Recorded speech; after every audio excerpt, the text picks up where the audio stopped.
আসসালামু আলাইকুম আপুরা ভাইয়েরা, কেমন আছেন সবাই? আশা করি সবাই ভালো আছেন। তো প্রতিদিনের মতো আজকে নতুন আরেকটি ব্লগ নিয়ে আপনাদের সামনে আসলাম। ফারহান আক্তার মুন্নি ব্লগে সবাইকে স্বাগতম। তো আপুরা ভাইয়েরা, আজকে সকাল থেকে আমি ভিডিওটা শুরু করছি।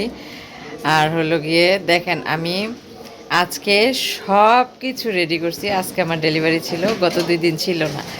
তো আজকে আমি কেমন লাগে কোন তো দেখেন, এখানে পেঁয়াজ কেটে রাখছি, এর মধ্যে আছে ধনে পাতা রেডি করে রাখছি, গাজর কুচায় রাখছি। শীতের মেন সবজি হচ্ছে বাঁধাকপি। দেখেন, সব কিছু কেটে বেছে ধুয়ে পরিষ্কার করে রেডি করে রাখছি। অথচ বলেন তো কেমন লাগে এখন? এটা কি হইল? এখন আমার ভাইয়ের বউ আবার স্কুলে গেছে ওর বাচ্চারে নিয়ে। তো ওইখান থেকে ফোন করে জানাইছে যে 12 নম্বর সেক্টর নাকি উত্তরা 12 নম্বর সেক্টর গ্যাস নেই। আর এখন আমাদের এখানে একদম ডিমি আছে। আমি ভাবছি যে গ্যাস হয়তো বা বাড়বে, কিন্তু যতই সময় যাচ্ছে গ্যাস বাড়ার কোনোই মানে দেখতেছি না আমি। কোনো আসলাম বারান্দায় দেখেন কাপড় চোপড় দিয়ে, রৌদ্র আছে মোটামুটি, তারপরেও হচ্ছে কি কাপড় চোপড় শুকায় না। এখানে একটু ব্যাক ক্যামেরায় দেখাই বারান্দার দৃশ্য। এই যে কাপড় চোপড়ে ভরা, দেখেন সকালবেলার দৃশ্য। বাচ্চা নিয়ে স্কুলে যাচ্ছে। আর হচ্ছে ওই যে সামনে একটা প্যান্ডেল দেখা যাইতেছে, এর মধ্যে যে কি গান বাজনা হচ্ছে, সেই সকাল থেকে শুরু হয়েছে, কোনো কথাই শোনা যায় না। কোনো কথা মানে সকালে ঘুম ভাঙছে আমার এই গান বাজনার শব্দে, এরকম অবস্থা। আমি নুডলস পাকাইতেছি। দেখেন নুডলসটা কত সুন্দর করে পাকাইতেছি। এখানে এই যে তেল দিয়েছি, তেলের সাথে তেল দেওয়ার পরে তেলটা একটু গরম হওয়ার পরে পুরো পেঁয়াজ দিলাম, পেঁয়াজের সাথে ডিম আর হচ্ছে কাঁচামরিচ কুচিটা দেওয়া হয়েছে। এখন গাজরটা দিয়ে দিব।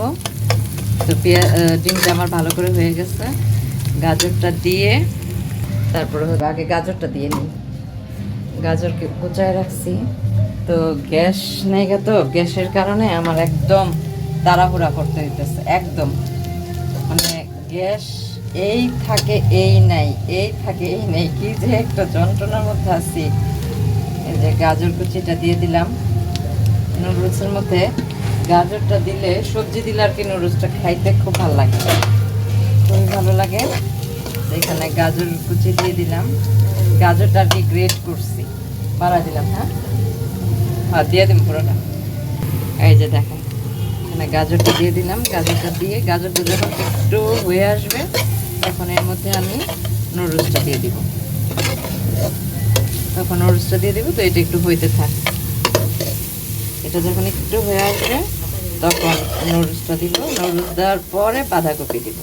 বাঁধাকপি যেটা কুচায় রাখছি ওইটা দিব হচ্ছে নুডলস দেওয়ার পরে। আর এখানে একটু গোলমরিচের গুঁড়া দিব।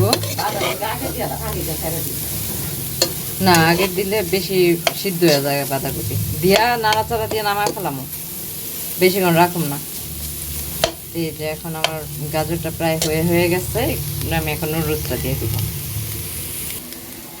তো গ্যাস নাই, কি যে একটা অবস্থা, কত তাড়াহুড়া করে কত কষ্ট করে যে রান্না করতে হয় জানেন না, অনেক কষ্ট করে রান্না করতে হয়। তো দেখুন ফাইনালি আমার নুডলসটা হয়ে গেছে। বাঁধাকপি, এখানে হচ্ছে গাজর, ধনেপাতা, নুডলস, পাস্তা একসাথে দিয়েছি। তারপর হচ্ছে ডিম তো আপনাদের সাথে শেয়ার করেছি যে আমি যখন দিয়েছি ডিম পেঁয়াজ দিয়ে ওইটাকে হওয়ার পরে যে সব সবজিগুলো দিয়ে পরে নুডলস দিয়ে নামিয়ে ফেললাম। তো দেখেন আমার ফাইনালি কত সুন্দর একটা নুডলস হয়েছে, আলহামদুলিল্লাহ। খেতেও অনেক মজা হয়েছে। আর ধনেপাতার দিন তো, এখন সব কিছুর মধ্যে ধনেপাতাটা দিলে অনেক ভালো লাগে, ফ্লেভারটাও অনেক সুন্দর আসে। তো সুন্দর হয়েছে না আপুরা ভাইরা? আমাকে কমেন্টের মাধ্যমে জানাবেন আমার নুডলসটা কেমন হয়েছে আজকে। আমার কাছে দেখতে অনেক ভালো লাগতেছে, আলহামদুলিল্লাহ অনেক সুন্দর হয়েছে। তারপর আমি আপনাদের আমাদের উত্তরা কাঁচা বাজার থেকে শুরু করে হচ্ছে রেলগেট থেকে শুরু করে কাঁচা বাজার পর্যন্ত রাস্তার পরিস্থিতিটা আপনাদের একটু দেখাই। দেখেন কি একটা অবস্থা, এই যে ভিড় লেগে গেছে এখানে, জ্যাম। দেখেন রাস্তার অবস্থা, বুঝছেন? আচ্ছা রাইতে এলে ফোন দিতে পারবো, রাইতে পারবো না, আমি বাইরে আছি।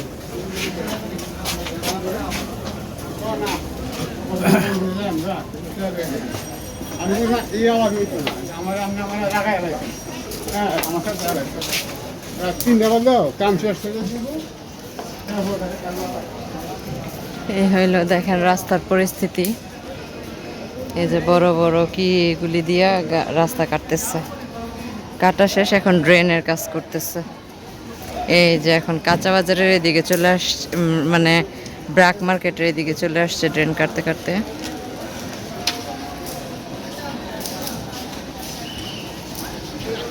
আর মানুষের চলাচলের যে কত কষ্ট হইতেছে দেখেন, কি পরিমাণ কষ্ট হচ্ছে। আমি এখন সেই মানে আজমপুর থেকে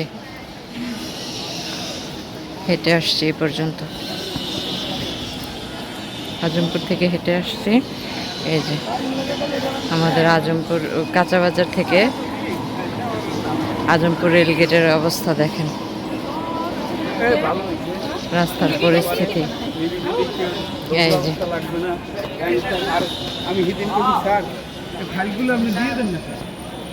কবে যে ঠিক হবে এই রাস্তা বলার মতো না, কি যে একটা কঠিন পরিস্থিতি, মানুষ দুর্ভোগ পোহাইতেছে।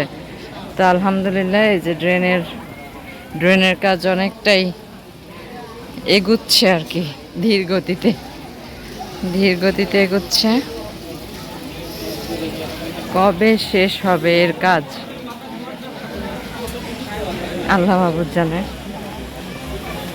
কি যে একটা কঠিন পরিস্থিতি জানেন না, হাঁটা চলায় মানুষের জন্য, মানুষের যত কষ্ট হইতেছে। আর যে বর্ষাকাল আসতেছে তখন যে কি অবস্থা হবে তখন বলার মতো না, তখন আরো বেশি খারাপ অবস্থা হবে, প্যাক্কাতো থাকবে।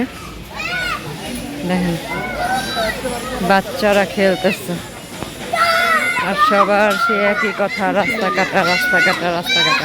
আর অটোওয়ালারা তো পায়া বসছে, 10 টাকার জায়গায় 20 টাকা ভাড়া। আর পাওয়াই যায় না, অটো পাওয়া মানে এখন সোনার হরিণ পাওয়া এক সমান হয়ে গেছে। এরকম অবস্থা দেখেন আমাদের বর্তমান রাস্তার অবস্থা। মেয়ে খুব ভালোভাবে পরীক্ষার রেজাল্ট দিছে, আপনাদেরকে আগে বলি পরীক্ষার রেজাল্ট দিছে। আর ও পরীক্ষাতে খুব ভালো একটা রেজাল্ট করছে আলহামদুলিল্লাহ। তো খুব টেনশনে ছিলাম আমি এই বিষয়টা নিয়ে, খুবই টেনশনে ছিলাম। তো যাক, রেজাল্টে খুব ভালো করছে রেজাল্টে পরীক্ষায়। তো এখন মিষ্টি আনা হয়েছে, মিষ্টিটা অবশ্য এটা গিফট করা হয়েছে মিষ্টিটা। সেই মিষ্টিটা আপনাদের দেখাই, একটু দেখেন। এই যে মিষ্টি এখনো খুলি নাই,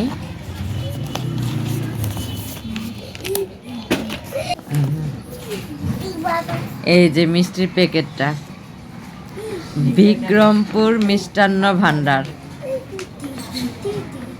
বিক্রমপুর মিষ্টান্ন ভান্ডার।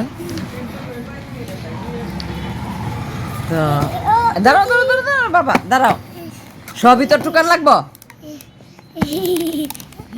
সরো ই বাবা, ওরে ধর একটু।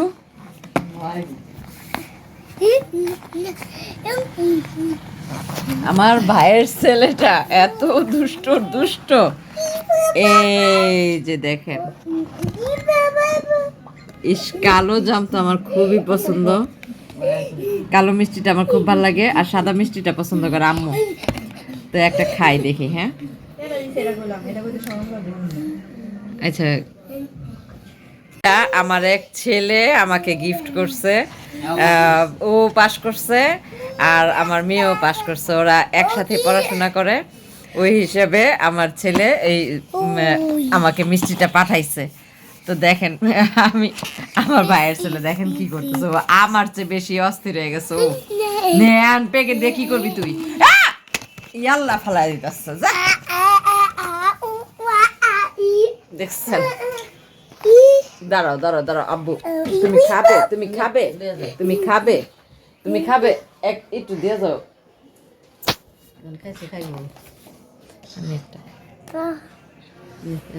তারপরে ভাইরা এই যে মিষ্টিটা, বিসমিল্লাহ।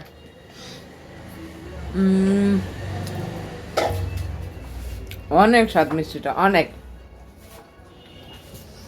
অনেক মজা। তো আমার মেয়ের পরীক্ষার মিষ্টিটা খাইলাম, পাস করছে। ওর মিষ্টিটাও খেলাম, দুইজনের মিষ্টি একসাথে খেলাম। তো খুব ভালো লাগলো। তো আমি মন থেকে দোয়া করি ওরা যেন ভালো কিছু করতে পারে জীবনে, যেহেতু রেজাল্টটা বের হয়েছে, পরীক্ষায় পাশ করছে, খুব ভালোভাবে পাশ করছে, দুইজনেই পাশ করছে। ওদের সাথে আরও যারা যারা এই পরীক্ষাটা দিচ্ছে সবাই আলহামদুলিল্লাহ ভালো করছে। তো হিসাবে মিষ্টিটা খাচ্ছি। তারপরে ভাইয়ারা আজকের ভিডিওটি আমার কেমন লাগলো অবশ্যই কমেন্টের মাধ্যমে জানাবেন, আর লাইক দিয়ে ভিডিওটি লাইক দিয়ে বা সুন্দর একটা কমেন্টের মাধ্যমে জানাবেন আমার ভিডিওটি কেমন লাগলো। আর হলো কি বলে, আজকে এই পর্যন্তই বিদায়, দেখা হবে নতুন কোনো এক ভিডিওতে। সে পর্যন্ত সবাই ভালো থাকবেন, সুস্থ থাকবেন, নিজেদের প্রতি খেয়াল রাখবেন, আর আল্লাহ হাফেজ। না দেখেন আমার ভাইয়ের ছেলে মিষ্টি খাওয়ার জন্য পাগল হয়ে গেছে। আল্লাহ হাফেজ।